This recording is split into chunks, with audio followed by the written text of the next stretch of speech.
এবার বোধহয় মার্কিন যুদ্ধ জাহাজ ডুবিয়ে ছাড়বে ইরান। দেশটির সে সক্ষমতা আছে বলেও জানিয়ে আসছে বারবার ইরানের সামরিক বাহিনী।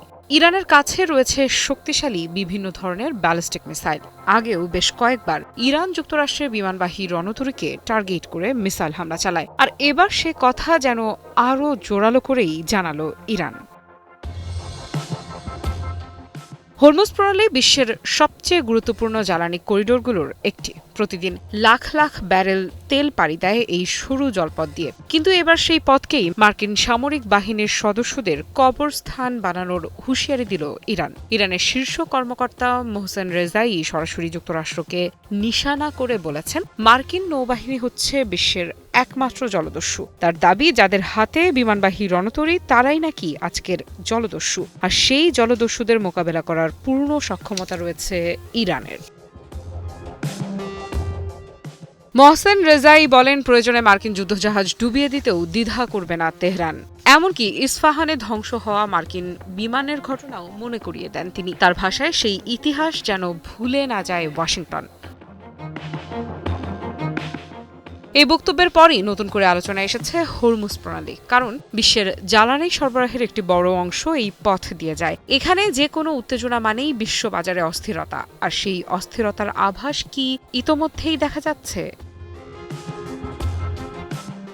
এদিকে পাল্টা বার্তা দিয়েছেন ডোনাল্ড ট্রাম্প। তিনি সাফ জানিয়ে দিয়েছেন, ইরান যদি খারাপ আচরণ করে তাহলে যুক্তরাষ্ট্র আবারও সামরিক হামলায় যেতে পিছপা হবে না। তবে একই সঙ্গে তিনি এটাও স্বীকার করেছেন, ইরানের পক্ষ থেকে একটি সম্ভাব্য চুক্তির খসড়া প্রস্তাব এসেছে। অর্থাৎ একদিকে হুমকি, অন্যদিকে আলোচনার দরজা খোলা। এই দ্বিমুখী কৌশলই এখন মার্কিন অবস্থানের মূল বৈশিষ্ট্য। কিন্তু প্রশ্ন হলো, এই কৌশল কি পরিস্থিতি শান্ত করবে নাকি আরও উত্তপ্ত করে তুলবে? এই উত্তেজনার মধ্যেই সামনে এসেছে ইরানের 14 দফার শান্তি প্রস্তাব। সেখানে স্পষ্ট দাবি, মার্কিন নৌ অবরোধ প্রত্যাহার করতে হবে, জব্দকৃত সম্পদ ফিরিয়ে দিতে হবে, এমনকি যুদ্ধের ক্ষতিপূরণও দিতে হবে। বিনিময়ে ইরান বলছে, নির্দিষ্ট সময়ের মধ্যে শর্ত পূরণ হলে তারা পারমাণবিক কর্মসূচি নিয়ে আলোচনায় বসতে প্রস্তুত। এখানেই শেষ নয়, তেহরান সময়সীমাও বেঁধে দিয়েছে, মাত্র 30 দিন। এই সময়ের মধ্যে যদি কোনো অগ্রগতি না হয় তাহলে পরিস্থিতি কোথায় গিয়ে দাঁড়াবে তা নিয়ে শঙ্কা বাড়ছে আন্তর্জাতিক অঙ্গনে। JBS holdings limited. বিশ্লেষকেরা বলছেন, ইরান একদিকে শক্তি দেখাচ্ছে, অন্যদিকে কূটনীতির পথও খোলা রাখছে। আর এই দুইয়ের মাঝখানে দাঁড়িয়ে আছে যুক্তরাষ্ট্র। কোন পথে হাঁটবে যুক্তরাষ্ট্র?